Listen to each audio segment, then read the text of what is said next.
Hello friends good evening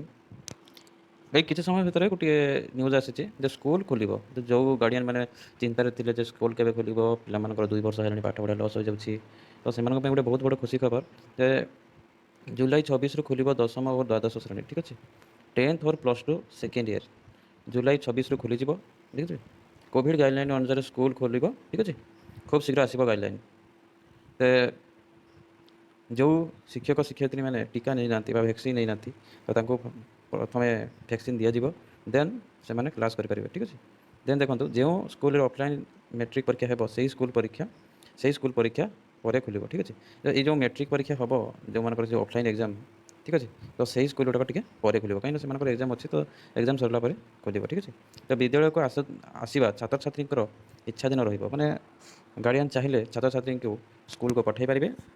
ठीक अच्छे next देखो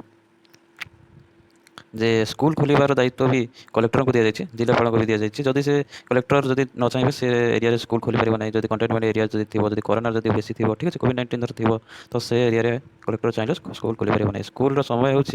सका 10 अपराह 1:30 ठीक अच्छे जे रविवार एवं समस्त सरकारी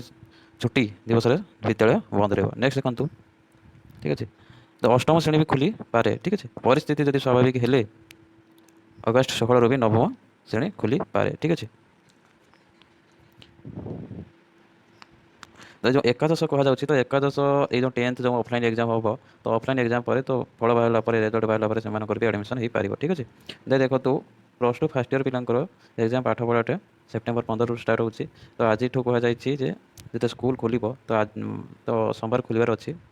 तो सही काली स्कूल परिष्कार परिच्छन्न हम ठीक अच्छे छात्र छात्री श्रेणी में बसवा भी गाइडलाइन अनुसार आज खूब शीघ्र आसीज ठीक अच्छे डीओ मान को निर्देश दी जाए ठीक अच्छे जदि वीडियो भल लगी सब्सक्राइब कर दिंतु ठीक अच्छे like and comments thank you.